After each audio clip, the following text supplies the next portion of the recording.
Welcome to another edition of Daily Airline News, focusing on the search for MH370. I'm Jeffrey Thomas, and I'm delighted to say joined by my co-host Richard Godfrey with the balloon, which is back.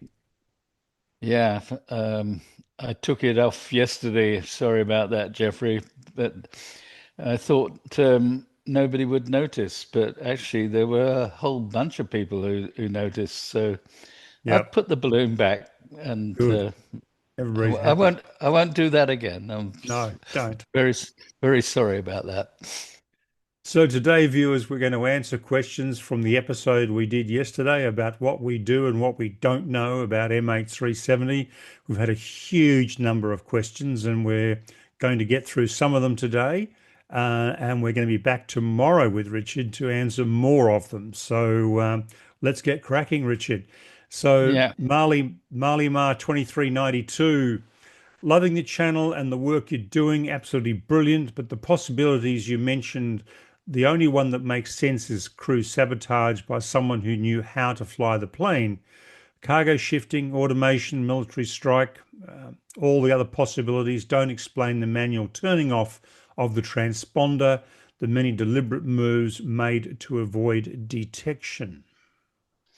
Yeah, Mali Mai, you're spot on. Exactly right. And it's called deduction by elimination. So I think we've actually eliminated every other possibility apart from crew sabotage. Heather Rawls, 6015. The most sensible and sane analysis to be found anywhere. I think we'll agree with that. Um, Yeah. and Gracie, 289. Yes, bring back the balloon. You have both shown a level of class and dignity and integrity in making your presentations on this very difficult subject. No hype, no drama, just facts. Keep up the good work. And that's a special Mm, person. yeah. Well, thank you, Heather. The balloon is back, as you can see. One other viewer commented that there are actually, he can see people sitting in that balloon filming me from behind. So when I'm not on air, they find out what I'm up to. So there you go. Yeah. Brian Bosmworth, again, 7555. My many questions are, what happens when we locate the plane? What's the procedure and to what extent do they retrieve the black boxes? Look for clues as to who flew the plane. I presume it'll be a crime scene. Who will be in charge of the scene? Uh, Brian, thank you. Yes, it is a crime scene, and the Malaysian authorities, together with their international partners and investigators like the NTSB from America, Boeing as the manufacturer of the aircraft, AAIB from the UK, and Rolls-Royce as the manufacturer of the engines, are all officially involved in that investigation. In terms of examining the wreckage, they have ROVs, so that limits the human risk at those depths in the ocean. And they have a number of possibilities to map out that site and to record it on video, to collect samples of wreckage that might help with the investigation, and even DNA samples. So there's a lot of work that would need to take place once the wreckage is found. Richard, the French would be involved, BIA, because the French have got a criminal investigation into this too, have they not? Yes, and they are officially part of the investigation, and along with international investigators from several other countries. So the Australians would be involved, the Chinese, even Indonesia sent investigators. So any country that had passengers on board, and there were passengers from many different nations, has a right to be involved in the investigation. Mm. So Free Ranger, Charlie Tango 110, does the technology exist and who possesses that tech, if it does exist, to remotely control the aircraft and its systems? Thanks, guys, for your dedication and sensitivity in examining this tragedy. Well, Boeing has the patent, Free Ranger. They definitely produce systems for remote control of aircraft. They produce a number of different kinds of drone, for example. And in modern drone technology of a commercial or industrial or military scale, they're all, of course, operated remotely. So the ability to remotely control aircraft and all its systems has existed for several years. And the countries who have that technology include the USA, China, Israel, Turkey, Japan, France, Switzerland, and a long list, UK, Germany, and. Mm. So Mac Chimera, taking into consideration the plane may have flown higher earlier in the flight to save fuel, when fuel exhaustion eventually did happen and the autopilot was still active when gliding, could a 777's 100-mile glide radius go beyond that and end up way past the final Inmarsat handshake? Yes, you're quite right to point that out. In the whisper analysis, we detected two step climbs. The original altitude before diversion was 35,000 feet. There is some speculation that there was an immediate increase in altitude to over 40,000 feet, but that is not precisely proven. Uh, we assume, starting at 35,000 feet, that there were step climbs later in the flight to 37,000 feet, maybe, or to even 40,000 feet at the end. And at 40,000 feet, a Boeing 777 can glide more than 100 nautical miles. It can glide between 110 and 120. So a Hmm. long way beyond the seventh arc. Daniel Benjura, 54441. Uh, Great work. I have one question. Has anyone tried to investigate previous flights of the captain, Sahari Ahmad Shah? Other first officers' opinions on the captain's behaviour might reveal something. And also from Martin Skipper, related question. G'day, guys. Has anyone looked into MH370's final flight or flights for peculiarities? Also, the pilot's previous few flights. Thanks for what you all do. It is so interesting, even to a non-pilot like me. I have learned so much. Yeah, well, Daniel, we're learning a lot too. We have looked at both previous flights of Captain Sahari Shah and previous flights of Malaysian Airlines run by other pilots, other captains, other co-pilots, and previous flights of the aircraft 9M MRO and its sister aircraft in the 9M series. So we, for example, have recently received the ACARS satellite data from the previous flight of 9M MRO to Beijing and back. And that gives us a direct comparison of the data with the same aircraft, but two different flight crews. So we're investigating all of those aspects, and they are very interesting. The results will be published. There are confidentiality clauses wrapped around some of that data. So we have to check that off with the sources of the information, what we are allowed to publish and what we are not. But we are on the case, Daniel. That'll be fascinating, Richard. Now, Jughead Jones, 5458. Couldn't another possibility be loss of pressurization and hypoxia? Well, Jughead Jones, yes, but the question would then be when you talk about depressurization, are you talking about deliberate or accidental depressurization? You have to bear in mind, as Blaine pointed out the other day, there were three major turns and probably more turns.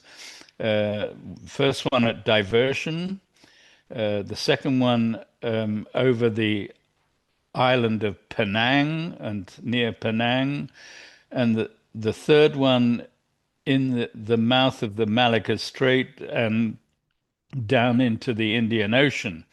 So an aircraft doesn't turn itself.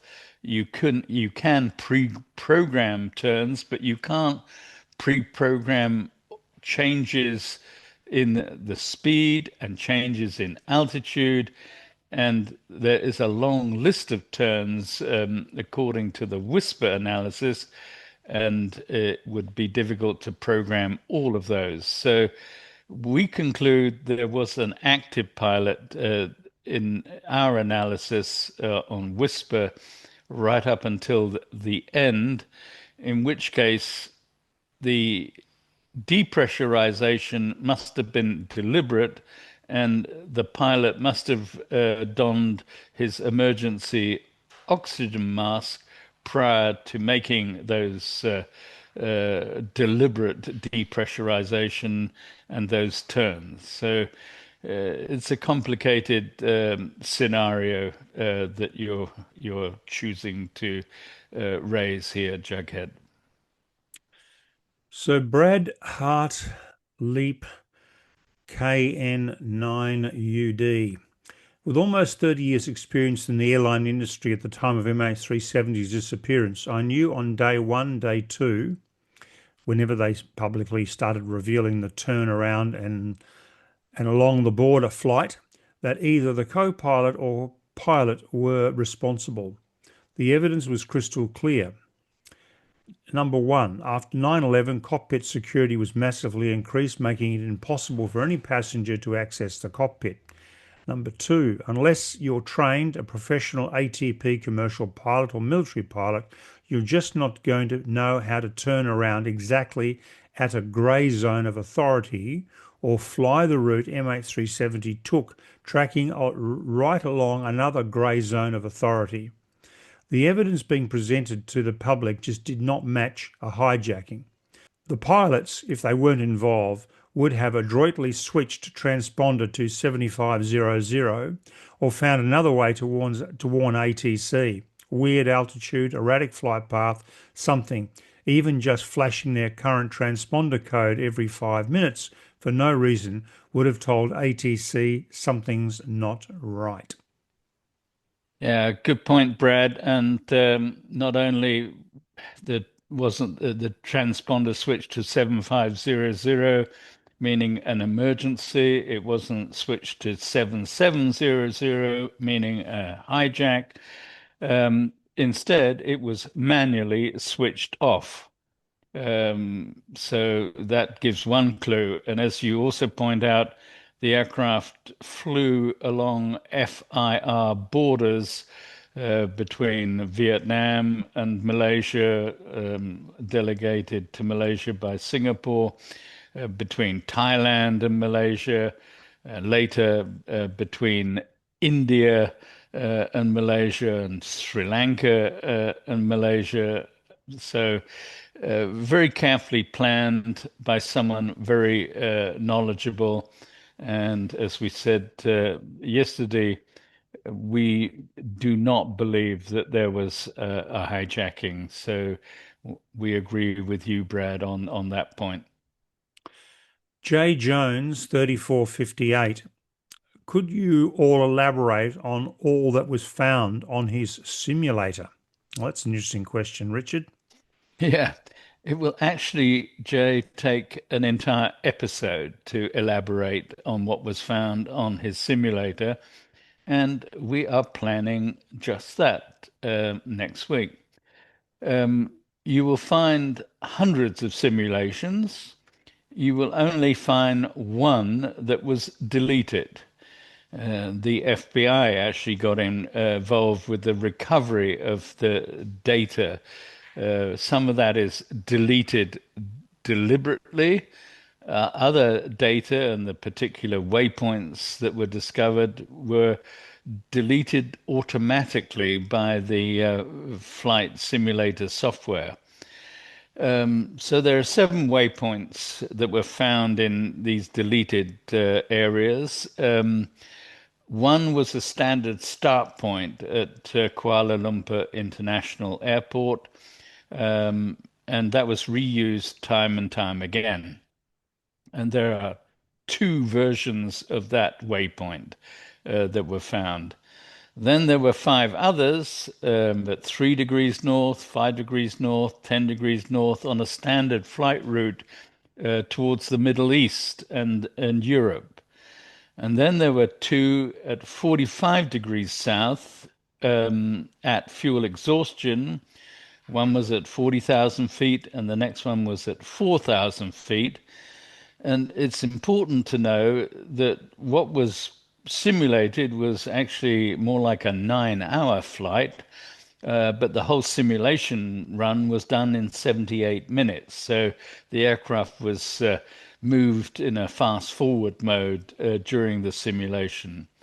The fuel amount was the similar, almost exactly the same as would be in real life for MH370, which is a flight to Jeddah. And the simulation run was on the 2nd of February 2014, and just before a real world flight to Jeddah on the 4th of February 2014. And we'll come back to more details in an episode next week, Jay. I'm looking forward to that. These flight simulation programs are incredibly sophisticated these days. A couple of friends of mine here in Perth, one has a fixed-based Boeing 737 simulator that he built himself in his garage. It's certified by the Australian authorities as a flight trainer. And another friend of mine has a 747 in his living room.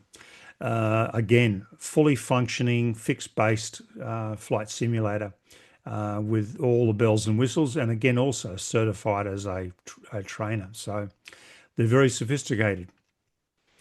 Yeah, and you can actually take time on a level D simulator produced by the aircraft manufacturer and used for pilot training, commercial pilot training. You can book time and have an hour session in a fully fledged level D simulator, so you don't have to do it in the living room or the garage. But some people spend a lot of money to get that right. Yeah, exactly. So, Trunk Roadman, I am now about a quarter through the video. Regarding no demands having been made, do we know it for sure? Some say the plane was flying in a holding pattern somewhere west of the coast of Sumatra, and there was speculation that one of the pilots could have been negotiating during that time with the Malaysian government. Can we say with confidence that the Malay authorities have told us all they know? Actually, Trunk Roadman, I think we can say with confidence that they haven't told us No, all they know. no. Um, and yes, there is speculation about a holding pattern, and one book on MH370 talks about an avoidance of weather in en route into the Indian Ocean. There's speculation there was a negotiation with the Malaysian government. We don't know, is the simple answer.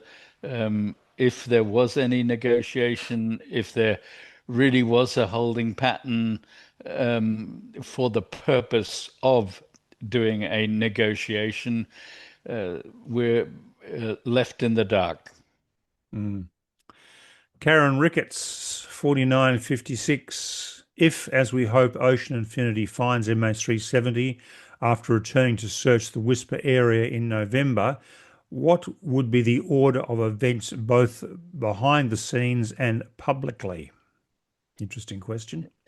Yeah, well, we might find out what is in the public domain. I'm not sure we'll find out what goes on behind the scenes, however. The order of events normally is when you discover wreckage on the ocean floor, is to then first prove the identity of that wreckage. So you look for any evidence that it was Malaysian Airlines, a Boeing 777, or specifically the MH370 flight and the 9M MRO aircraft. So if you can find any wreckage with an identification plate on it and a serial number, a part number, then you will photograph that wreckage. You will map out then all of the wreckage to try and establish how much wreckage you have in what size of location. You will photograph and video that. And once you've mapped it all out, a decision will be made as to what wreckage should be recovered. And obviously, a key target is the flight data recorder and the cockpit voice recorder. But there is a list of items agreed between Malaysia and Ocean Infinity in the 2018 search, which includes things like recovering the cockpit door if it's available. Obviously, they want to investigate whether that door was forced in some way and damaged other than by the impact. So lots of information that can be gained, and you have to go carefully and meticulously through the wreckage. Schmilzy. Hi, fellas. Love this episode. Question for Richard. If the plane crashed into the ocean and wasn't a controlled ditching, what are the search teams likely to find? Do you think large pieces of the aircraft body will still be somewhat together or just lying on the ocean floor, possibly just small pieces scattered? Yeah, there will be a lot of small pieces scattered, but there will be some large pieces. We expect, for example, to find the landing gear relatively intact, as was the case with Air France 447. We expect to find engine cores relatively intact, and those are quite sizable and quite heavy. And very metallic, so that they'll be easily picked up on sonar or geomagnetic sensors. So when we examine the 43 items that have been found in terms of floating debris, the average weight of those was 4.3 kilo. Now, at that rate, an aircraft whose zero fuel weight is just under 175,000 kilos. If other items were on average 4.3, you're going to find 30,000, 40,000, 50,000 items. And if there are lots of small pieces shattered, you might even find 100,000 items. So we don't know until we find MH370 wreckage site, but my expectation there will be maybe 100,000 items if you also include the small small pieces of shattered uh, interior and exterior. Yeah. So, viewers, that's all we've got time for today. But tomorrow, we're not going to take a day off. In fact, Richard will be back tomorrow to answer more of your questions. Separately, we've also got Blaine Gibson tomorrow, who's going to talk about some debris that has just been made available to him. That has just he's got photographs of it, and as well as that, I'll be talking to young Sandy as well, winging it with Sandy. So there's going to be 3 videos tomorrow. So I'm not going to have much of a day off. So um, thank you very much indeed, Richard, for all your work on this. And of course, you'll be back on Sunday with the plane guys, with the Korean and the MH370 shoot downs, which will be fascinating. And then, of course, next week, we're going to be looking at the flight simulator program as well in great depth. And that is really intriguing stuff. So thank And you. also, Jeffrey, I'm doing a Zoom session with a radio amateur club in Canada tomorrow, Mm. which we're recording. They're talking about MH370, but they want to talk about Whisper in particular and how that was used to detect and track aircraft like MH370. So, with their permission, it would be nice if we can put that episode out too at some point. Look, absolutely, that'd be fantastic, and we can add that to our Whisper collection, which viewers you can see if you look below this video into the other sections we have. You'll see a series of Whisper episodes dedicated to explaining it, and there is a bit of a limited demo there as well. So viewers, thank you for watching. Thank you very much indeed. We do appreciate your comments. Lots of wonderful comments. We love your questions. Please subscribe to us. Please like us, and do tune in tomorrow. And thank you, Richard. You're welcome.